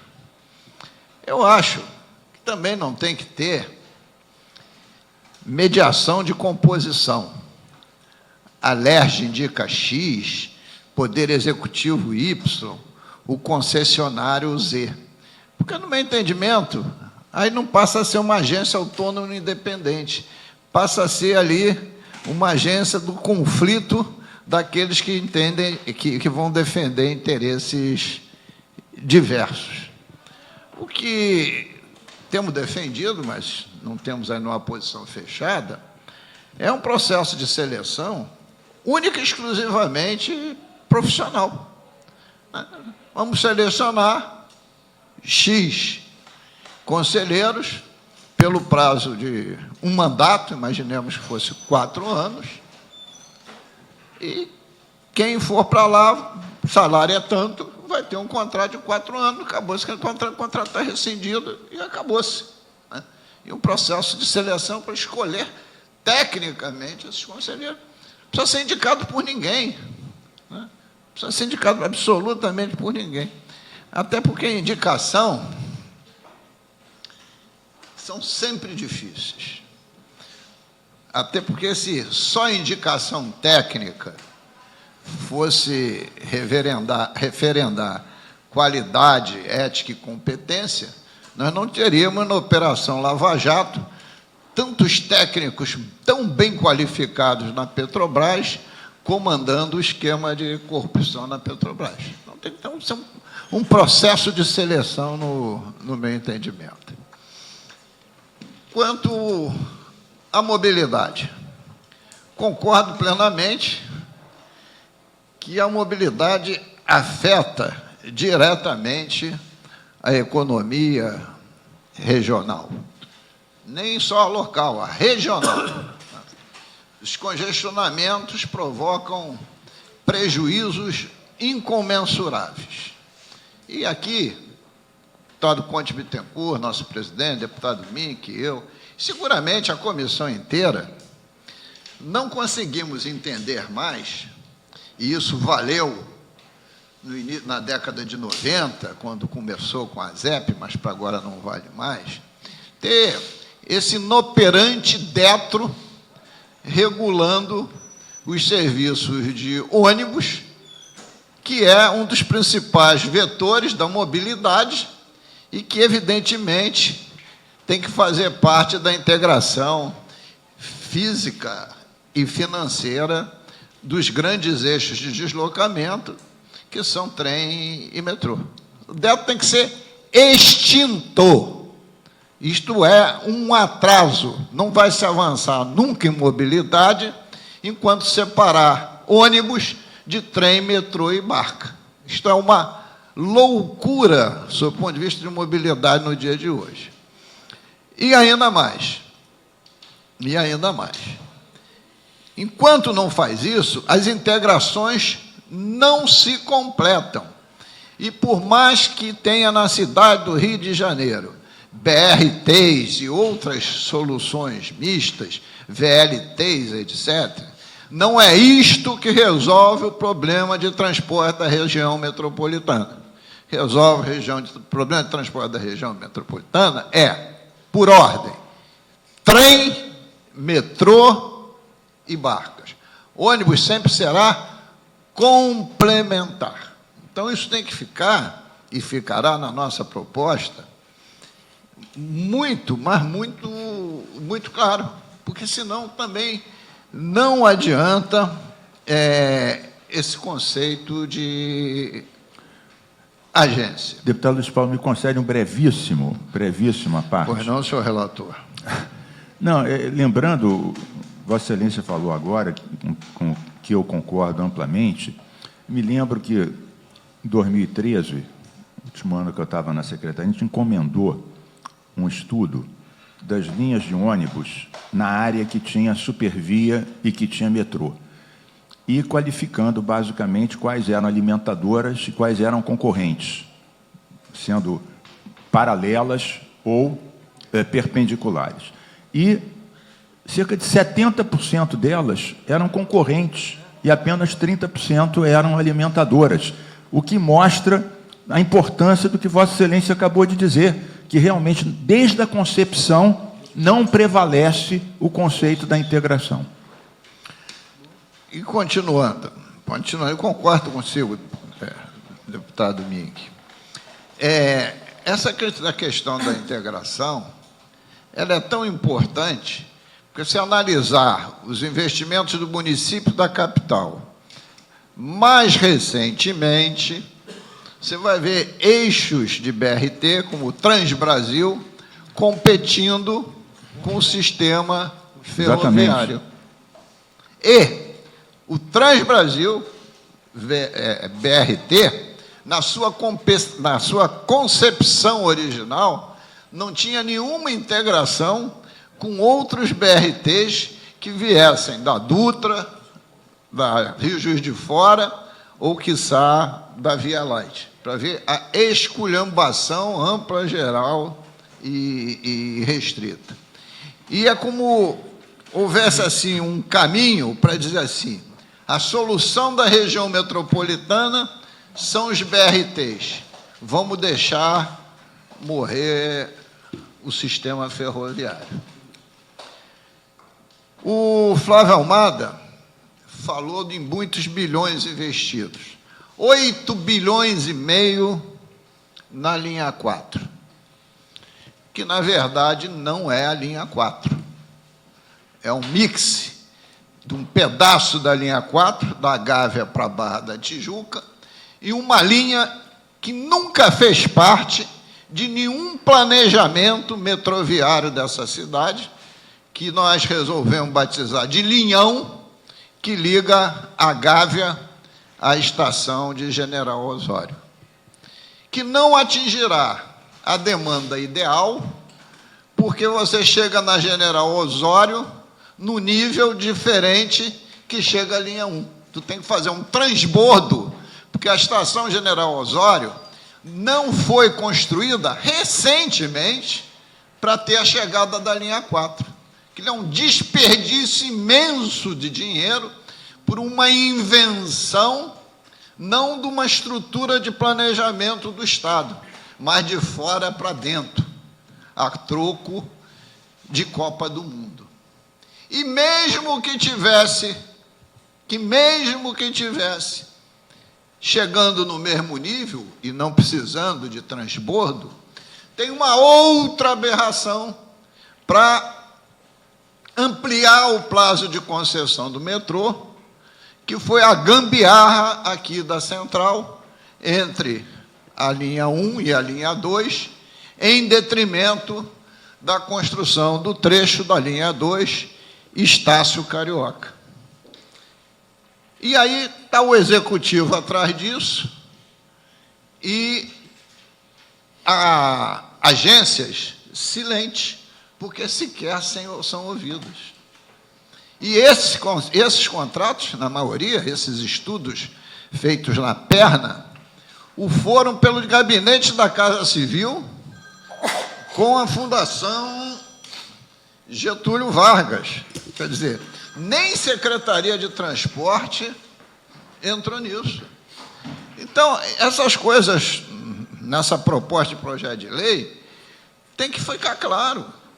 Porque se a agência também não participa desse programa de organização com clareza, etc., depois fica muito difícil de administrar essa colcha de retalho que está virando a mobilidade.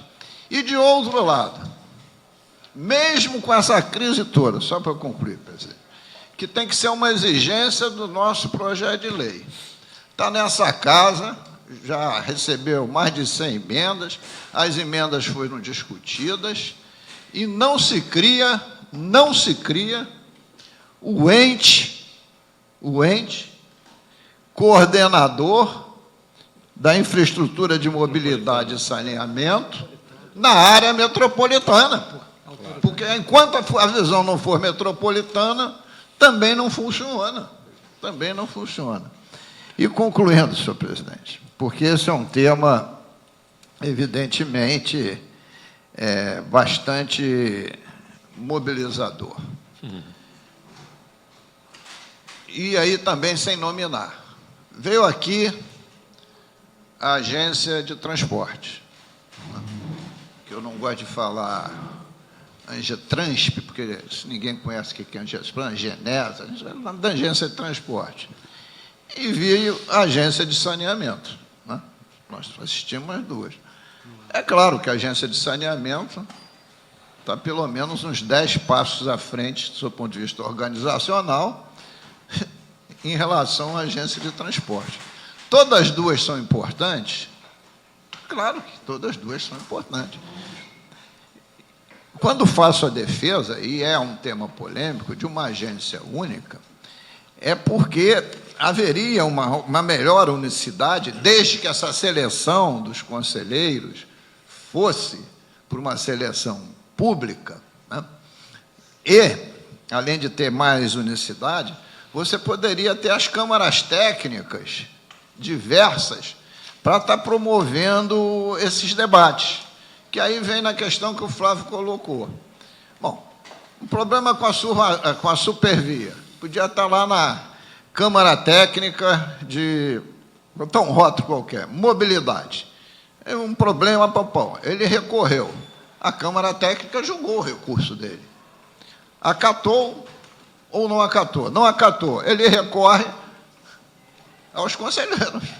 Aí você tem duas instâncias de julgamento e não uma instância única. Claro que isso a gente pode trazer para a proposta do projeto de lei. Como é o recurso de multa de trânsito? Você tem a Jare, né, a junta, perdeu na junta, tu recorre ao conselho, né, enfim. Então, senhor presidente, era essa só a contribuição que eu queria dar dentro do espaço curto. Obrigado. Começar com o doutor Flávio Almada, por favor. Bem, eu percebo que está bem adiantado, os conceitos estão bem adiantados.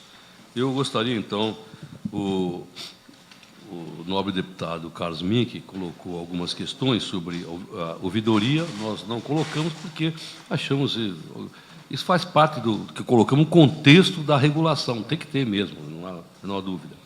A questão dos indicadores de qualidade.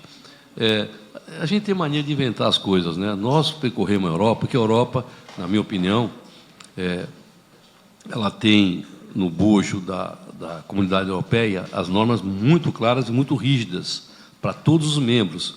Tem que estar dentro dessas normas. E uma delas é a questão das agências de regulação. Elas trabalham, é espetacular, trabalham por SLA, são indicadores de qualidade.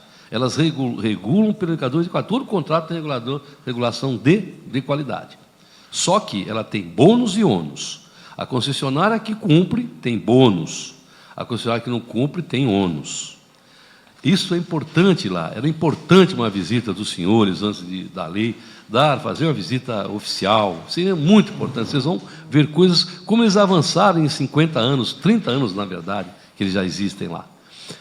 Uma outra coisa que eu achei espetacular, dito pelo presidente da agência reguladora de Madrid. Ele falou, olha, senhor Flávio, nós, assim, antes, quer dizer, quando um indicador não está sendo atingido, é feita uma análise, uma avaliação, um diagnóstico. E, normalmente, na experiência nossa de 30 anos, quem está deixando de cumprir não é a concessionária, é o poder concedente. E nós chamamos o poder concedente a chincha. Chamamos que ele primeiro investe e depois eu cobro da concessionária. É claro que aqui o contrato, boa parte do investimento é nosso, então nós temos que investir. Mas isso é um ponto que o senhor falou, então é muito bem pensado, tem que ser assim, o ideal é que seja assim. O senhor falou sobre a integração. Isso é um cuidado que tem que ter. O vício que existe geral sobre o planejamento que o deputado Paulo pôs, aqui, Luiz Paulo pôs, é o seguinte: A concessionária deve só contribuir com dados. Ela, hoje, o problema é que os ônibus, e todos nós, se bobear, nós estamos fazendo política pública de transporte. Não pode. Quem tem que fazer política pública de transporte é o governo. Nós temos que cumprir, ponto. Tem que estar no nosso contrato, óbvio. Nós temos o maior interesse. Nós temos 60% das nossas estações têm bicicletários. Nós pensamos como cabeça. Você está vendo aqui, esse grupo todo que está sentado desse lado aqui, nós somos técnicos de 20 e poucos anos em transporte. Nós somos engenheiros de transportes, técnicos de transporte. Então, nós temos o maior interesse, tem que ter essa integração. Ok, muito bem pensado, tem que ter mesmo. Agora, quem tem que fazer, estudar a integração, com a ajuda nossa de informação, é o governo, não somos nós. Gratuidades. Eu não vejo nenhum problema não em ter um cartão só, não. Eu acho até que deve ter. É uma questão realmente de regulação também. Não há a menor dúvida. Quanto aos contratos novos... Desculpe, já agora, sobre o cartão, agradeço aqui que tem essa posição, porque fortalece o projeto. Tem um outro projeto sobre a questão da validade do cartão. Até por uma demanda nossa, a Getrans ampliou a validade. Tinha uma época que, se não me engano, era 5 dias, e ampliou isso para algo como 1 ano. E eu queria saber também a opinião de vocês sobre essa questão, porque você comprar um cartão, ele valia por 5 dias, parecia quase que uma ação de desapropriação em relação ao comprador. E nos foi informado pela Getrans, foi até uma demanda formal nossa, que é um projeto disso, da validade ser realmente 1 ano. Também queria que se pronunciasse. O importante, eu vou falar pelo metrô, né? É importante que, a qualquer momento, o cidadão pode ir lá e ele pode receber de volta. Isso aí não tem... Se ele não usar, ele pode receber o dinheiro de volta. Isso não tem problema. Quer dizer, eu não comprei o cartão, eu carreguei, agora eu quero... Porque nós temos o nosso cartão. Estamos estudando também a integração e o estudo é acabar com o nosso cartão e só usarmos o cartão. Os 60% do nosso cartão já é da família Riocar. É o bilhete único, é o cartão Vale Transportes. Nós temos, na verdade, quase 40%, 10% são bilhete unitário, é o cidadão que quer comprar só ida ou só volta, então não compra, não usa o cartão. E os 30% são cartões nossos. Então, vocês hoje já praticam isso, que o usuário que compra um cartão unitário, ele não perde a validade. O nosso, aí tem que ver a questão da Riocar. Riocar aí tem que ver com a Riocar. Eu não gostaria... Eu sei como eu prefiro que seja falado com a Riocar. Mas não há dúvida, ele tem que receber de volta. Essa questão de perder, não pode, ele tem que receber de volta. Essa é a minha visão pessoal, hein? E do metrô também. Agora, quanto à questão da amplitude que o senhor colocou, se eu entendi, os contratos que são refeitos, e aproveitando o deputado Luiz Paulo, que pôs aí sobre a questão das minutas do contrato, não há dúvida, tem que ser muito bem estudado. Mas, pela experiência minha e dos colegas, de 20 e poucos anos, aí estamos juntos, o Márcio, trabalhamos juntos na Dutra, fomos companheiros em outras concessões, não há dúvida que é tão longo o prazo de concessão e é tão dinâmica a vida, a vida real, ela é diferente daquilo que ele põe no papel. Então, tem que ter uma regulação mesmo, a gente tem que ser forte, porque os contratos mudam mesmo, não adianta, ele falou, é uma verdade, tem que ser bem feito, mas mesmo bem feito, daqui 5 anos pode mudar completamente, porque muda a geografia, por exemplo, de uma cidade, muda a ocupação do solo, de repente, você tem que adequar esse contrato a uma nova situação. Você tem que reequilibrá-lo. Não estou falando pelo lado só do concessionário, não. Tem que reequilibrá-lo pelos 2 lados. Poder concedente, concessionário e usuário. Tem que estar equânime, tem que ser uma coisa bacana. Mas tem que ser dinâmico. Tem que ser revisto o contrato. Constantemente. Para acabar com... o lucro, tal. O lucro tem que ter lucro. Você pré-estipulou uma taxa de retorno. Ora, vai ganhar aquele que oferecer a menor taxa de retorno ou o maior aporte de dinheiro numa outorga. Então... Previamente, eu imagino que as pessoas que fizeram a concorrência são pessoas sadias, quer dizer, sobre todos os aspectos, ético, moral e inteligência. Então, escolheu o melhor concessionário. e a melhor proposta econômica financeira. Agora, ela tem que ser mantida, não tem mal.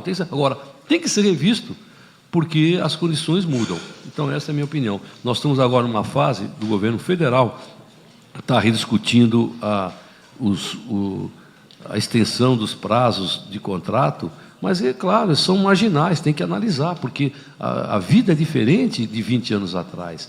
As taxas de retorno são diferentes, porque as taxas, os custos de capital são diferentes. Então, acho que tem que ter uma visão muito... Por isso que é importante ter agência muito boa, uma agência realmente forte. Agora, me preocupa quando o deputado que saiu, infelizmente, eu queria fazer uma pergunta a ele, queria deixar a pergunta aqui, ele fala assim: doutor Flávio, nós não temos o caçador de cabeça. Realmente é um neologismo que, infelizmente, eu usei aqui, que é o Red Hunter, não tem nada de mais, não. Você tem empresas especializadas no mundo inteiro que vão escolher as melhores pessoas. Nós não temos aqui, porque serviço público não tem. Mas a pergunta ia falar assim: vamos selecionar X conselheiros pela qualidade técnica. Eu perguntaria: nós quem? O deputado, nós quem que vai escolher? Esse é o problema.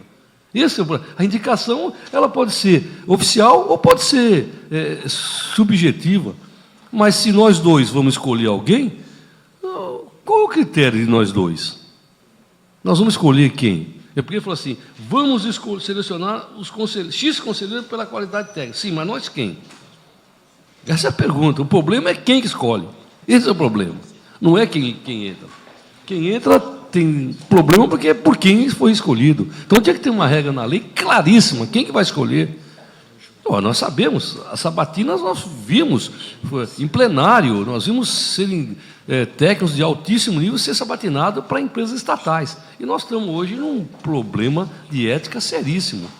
Será que os nobres deputados que lá estavam, todos eram comprometidos com a corrupção? Certamente não. E por que conseguiu eleger pessoas que depois praticaram o que nós estamos vendo aí? É uma questão que tem. Quem que vai escolher? Isso é um problema. Quem que vai escolher?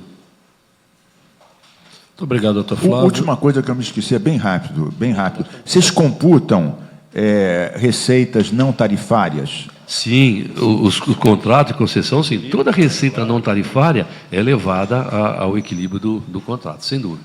Doutor Zé Carlos. Deputado Mink, são as receitas acessórias. Isso é computado, está nos balanços, e o Estado também se beneficia de uma parte, isso está no contrato de concessão.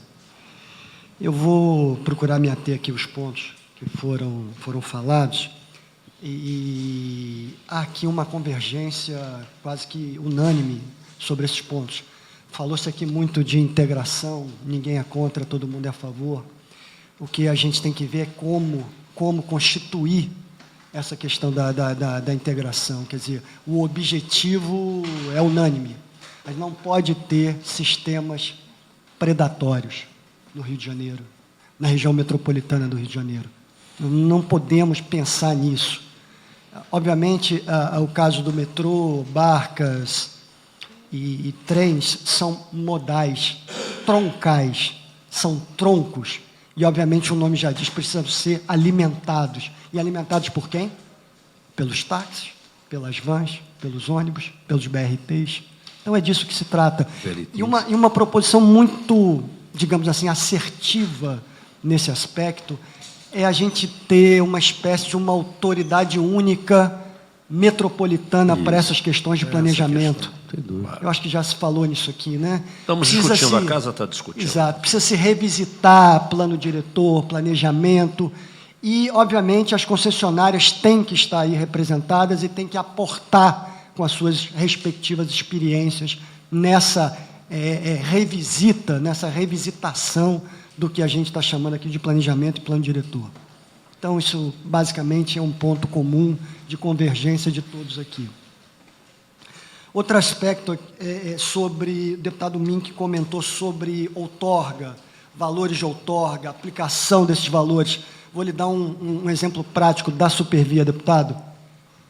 Toda a outorga direcionada ao poder concedente é arrestada pela Justiça. O Estado não vê um centavo dessa outorga. Por quê?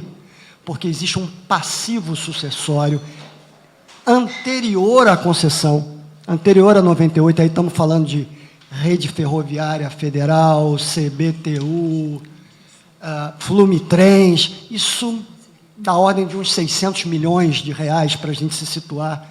Então, quer dizer, tudo que é gerado de outorga acaba indo para esses pagamentos dessas ações cíveis, trabalhistas.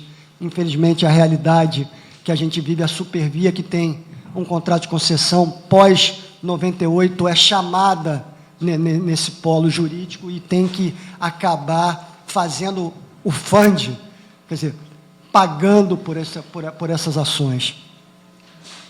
Bicicletários, excelente questão, isso é política nossa, da Supervia, igualmente do metrô, as estações importantes que nós temos, principalmente na Baixada, contam com bicicletários, e a nossa política é fomento, aumentar, sempre de acordo com o poder concedente, conseguindo financiamentos de bancos multilaterais, para a gente sempre poder Vocês avançar. cobram a mais se um usuário leva uma bicicleta com ele? Não. A gente não cobra nada, não cobra nada. Estações como, por exemplo... Eu disse isso porque lei recente veda qualquer cobrança sobre isso. No passado, Barcas teve alguma situação em relação a isso, acho que já foi também superado. Também. Não, e isso é muito bem organizado nas estações que a gente já conseguiu implantar. São espaços limpos, onde o usuário chega com a sua bicicleta, passa por uma catraca, deixa a sua bicicleta lá. Existem armários também, se ele quiser guardar, ele passa o bilhete dele e já vai para a estação. É muito bom. Isso é um caso nosso exitoso, a questão do bicicletário. Relatório para a LERJ, importante isso, deputado Mink, muito bem colocado, para que a gente, até do ponto de vista do concessionário, poder demonstrar o investimento que fez, demonstrar os indicadores que apurou, o quanto ele avançou, e no caso específico da Supervia, a gente tem muito que mostrar. Isso seria um instrumento importante para a Supervia. Espero que o senhor seja exitoso nesse ponto e leve esse aspecto aí à frente. E uma questão também, o deputado Luiz Paulo falou de um sistema dentro da agência, como que bicameral, uma junta que primeiro abordaria as questões mais técnicas e depois isso poderia subir a uma Câmara comissão. técnica foi o termo que ele... Exato. Tem um outro aspecto também muito importante, que é a questão do corpo jurídico, da agência. Hoje o corpo jurídico, e por favor me corrijam aqui os advogados que estão aqui presentes, basicamente ele advém do Estado. Eu acho que seria importante, igualmente, os conselheiros que vão vir do mercado, com cabedal técnico, com competência para estar ali como conselheiro e julgar os assuntos da agência, que também o jurídico dessa agência pudesse vir da mesma fonte. Acho que isso é importante na questão de ser mais equânime. Muito bem colocado. Tá certo? Mas eu acho que foi doutor Flávio Almada, brilhante apresentação, colocação muito clara, eu acho que falou por todos nós em muitos aspectos. Então, só mais agradecer a todos aí a oportunidade. Muito obrigado. Obrigado, doutor Zé Carlos. Doutor Márcio. Que bom que temos aí tantos itens já avançados e de consenso. Eu queria só fazer primeiro um comentário sobre a colocação do deputado Luiz Paulo. Primeiramente, particularmente das barcas, sobre a negociação das barcas. Para comentar que a CCR hoje é a maior empresa de concessões da América Latina. Ela tem 49% de ação listada em Bolsa de Valores. Hoje é uma empresa que vale mais ou menos, as ações estão oscilando muito, em torno de 30 bilhões de reais. Não lhe permitiria, não tem nenhum diretor de nenhuma direção da empresa que lhe permitiria fazer uma transação na calada da noite. Foi simplesmente uma transação comercial, e não foi a primeira de barcas, não foi a primeira troca de comando de barcas, e que foi feito, aprovado pelo Poder Concedente e pelo CAD. Obrigatoriamente teria que ser aprovado pelo CAD. Então, só para comentar e discordar da colocação do deputado, porque não estaríamos e não faríamos um negócio dessa forma, e por incrível que pareça, né? Depois de 3 anos, estamos pedindo para sair do negócio. Muito bem. Sobre integração que foi comentado, eu acho que também, a exemplo, Barcas sofre brutalmente com isso, né?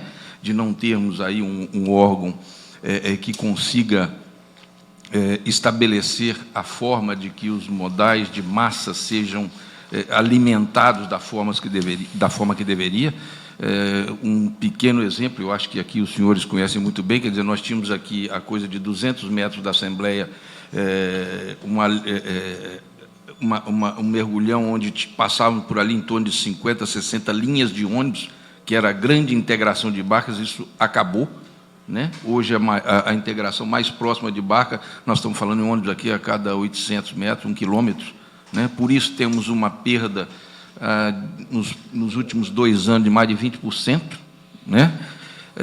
E também um comentário que foi feito aqui, que em algum momento nas Barcas, e eu respondo pela Barcas a partir de julho de 2012. Então, por isso que eu tenho essa... eu faço essa colocação desde a partir de julho de 2012, quando nós colocamos mais imediatamente 5 barcas para operar, para atender futura demanda que não se consolidou, né? Nós estamos aí com uma média de ocupação de 60%, 65%. Então, assim, não teríamos, em hipótese nenhuma, mensagens na Barcas a partir dessa época de não utilização do modal, pelo contrário, né? Hoje a gente amarga aí brutalmente essa falta de integração, o que faz inviabilizar o negócio. E eu acho que ficou mal entendido a minha colocação em relação à fiscalização, não assim diminuindo a importância da fiscalização, não é isso. Até porque isso é muito bem feito, né? Nós temos aí, e já citado pelo Flávio também, fiscalização não só de agência reguladora, como Tribunal de Contas, Ministério Público, PROCON e tudo mais. Então, não é por falta de fiscalização, e talvez por isso não tenha me atido tanto, e pode dar a impressão de estar fazendo um juízo de menor valor. Não é isso. É apenas porque eu acho que, e volto a repetir, né? Se o conceito da agência deve ser de Estado, e se ela tem que passar por alguns governos, a grande responsabilidade é que o negócio seja tal que atraia o capital privado, né? Já foi colocado aqui da necessidade, principalmente do Estado do Rio de Janeiro, de atrair capital. Se não tivermos uma condição dessa, em que a agência se preocupe em viabilizar os contratos e façam as adequações que forem necessárias para que o negócio não se deteriore, né? À luz do contrato, nós estamos dizendo sempre à luz da lei e à luz do contrato, quer dizer, vamos passar por coisas que nós estamos vivendo como propriamente Barcas, né? Por isso, assim, o destaque que eu dei é em relação à viabilidade, só para corrigir, porque ficou entendido que estaríamos dando um valor menor à fiscalização. Não, em hipótese nenhuma não é isso.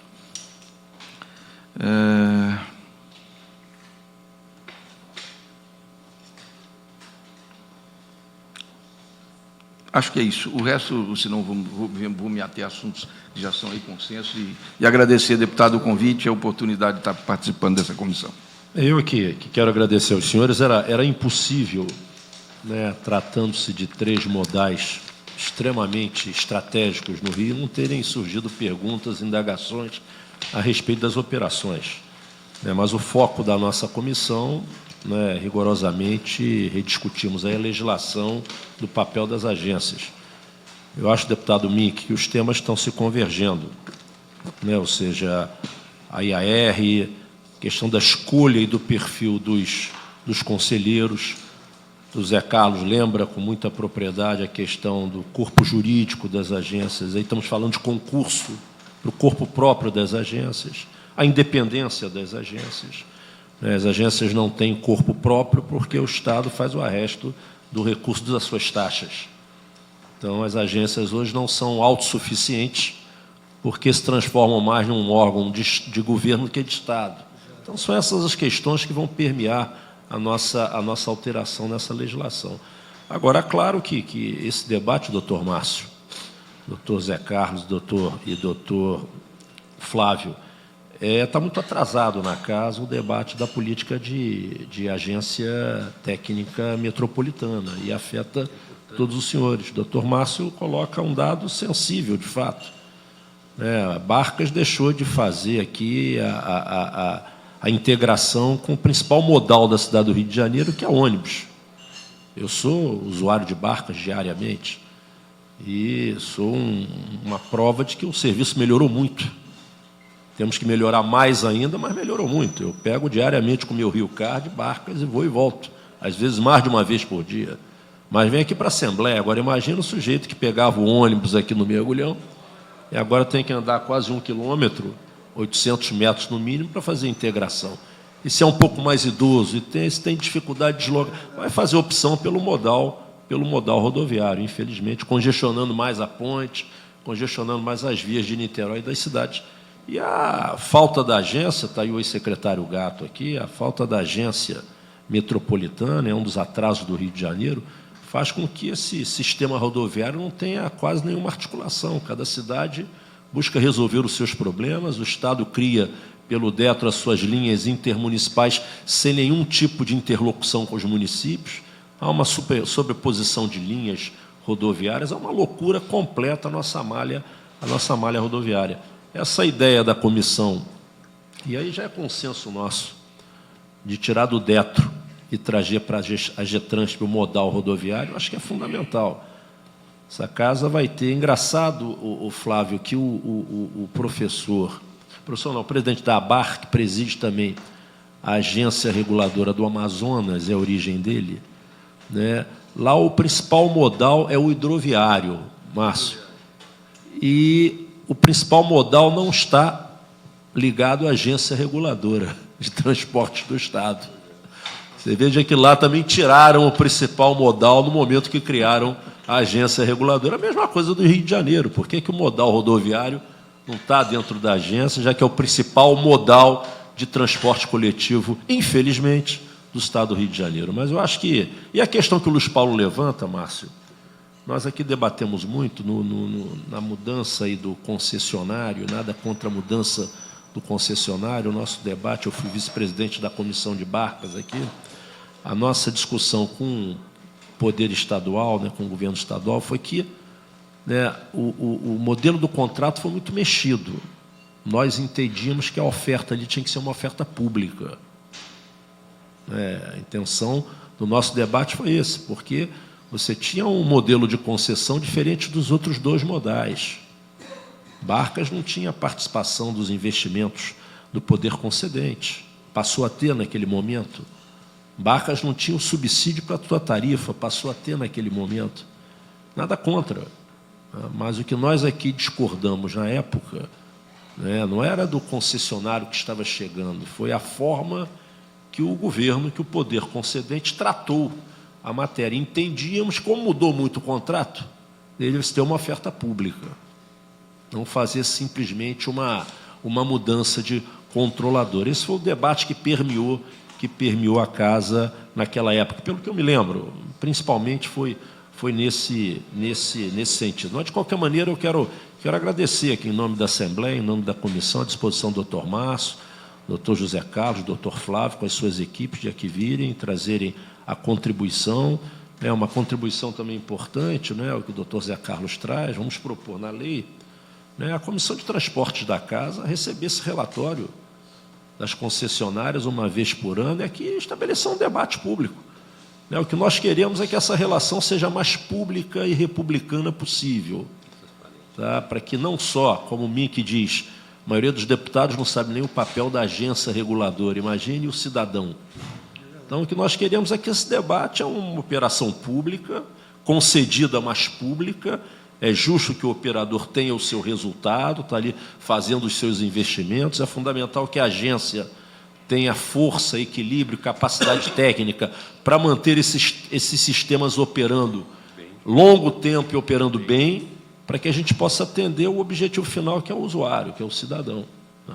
Então, é uma boa ideia também que vocês trazem, vamos botar na nossa lei uma vez por ano, né? Nós fazemos isso aqui na Comissão de Educação, em algumas áreas, as universidades estaduais, o secretário de Estado, por que não uma vez por ano o metrô vir aqui à Comissão de Transporte apresentar o seu relatório, né, as metas alcançadas, né, quais são as dificuldades, mesma coisa Barcas, a mesma coisa o Rio Trilhos, né, a Supervia Rio Trilhos, Supervia. Acho que só vai melhorar essa relação, só vai facilitar e dar mais transparência. Mas quero, doutor Márcio, agradecer em nome da Assembleia, doutor Zé Carlos, doutor Flávio, à disposição. Vamos mandar para os senhores a minuta desse nosso debate, para que possam, né, através do corpo jurídico das concessionárias, contribuir um pouco conosco. A ideia é apresentarmos ao plenário um projeto de lei que possa efetivamente trazer uma contribuição para o papel das agências reguladoras em todas as suas dimensões. Tá bom? Muito obrigado pela presença dos senhores. Está encerrado.